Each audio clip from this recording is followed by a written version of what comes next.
Election Tribunal has determined that President Bola Tinubu cannot be disqualified from the presidential election. Hi, welcome to What's Happening. These are the top 10 stories. At number 1, the Election Tribunal has determined that President Bola Tinubu cannot be disqualified from the presidential election based on allegations of forfeiting drug money in the United States. The court cited the prior clearance of Tinubu by the Nigeria police force regarding any criminal issues in the U.S. following an inquiry conducted with U.S. law enforcement agencies. Furthermore, the court highlighted Tinubu's ability to travel to and from the United States without legal obstacles, indicating the absence of an active criminal case against him in the country. At number 2, the Presidential Election Petitions Court has declared that the Labour Party and its presidential candidate Peter Obi failed to provide specific evidence to support their claim of scoring the majority of lawful votes in the February 25th presidential election. Justice Abba Bello Mohammed, delivering the lead judgment, stated that the LP made generic allegations of irregularities, suppression of votes, and corrupt practices without specifying the affected polling units.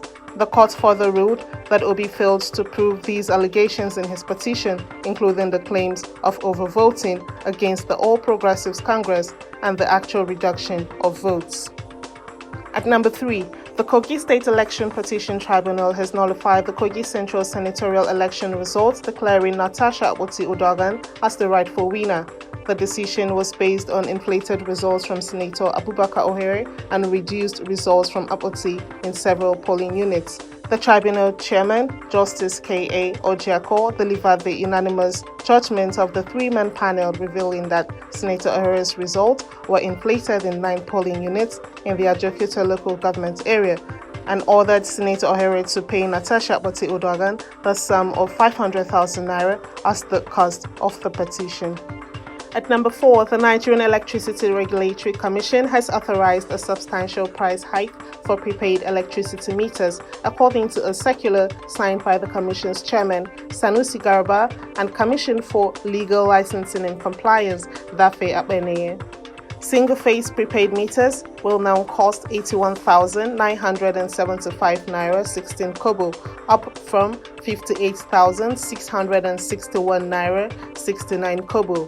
While 3-phase prepaid meters will be priced at 143,836 naira 10 kobo, up from 109,684 naira 36 kobo. The objective is to establish a fair and reasonable pricing structure for both meter asset providers and end-use consumers. At number 5, the Nigeria Labour Congress initiated a strike action that resulted in a widespread blackout across several cities in Nigeria, including the Federal Capital Territory, Abuja, Kaduna, Jos, Kogi, Bayelsa, and Imo. This caused a significant drop in electricity generation, with only 2,000 megawatts being produced as of last night.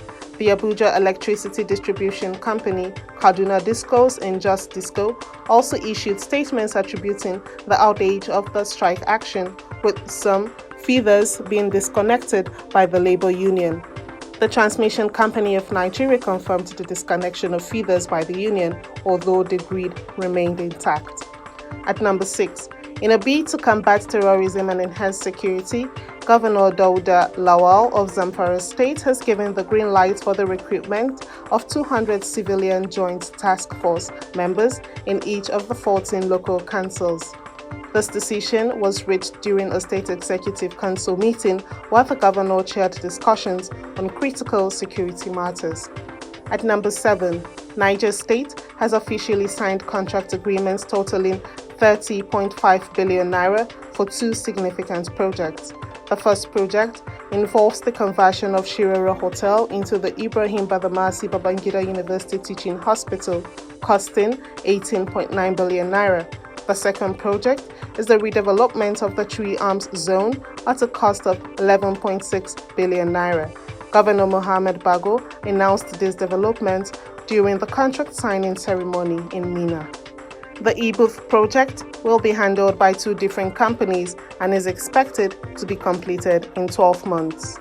At number 8, The United States has implemented sanctions against senior officials of Sudan's Rapid Support Forces for alleged human rights abuses, including the killing of West Darfur's governor and other rights violations.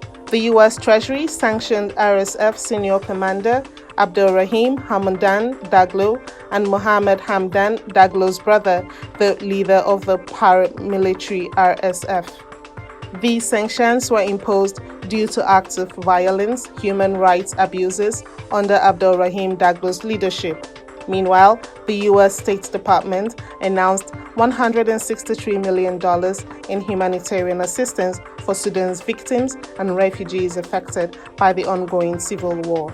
At number 9, China has banned the use of Apple iPhones and other foreign-branded devices by officials in central government agencies during working hours. This directive has been communicated to employees through workplace chat groups and meetings in recent weeks.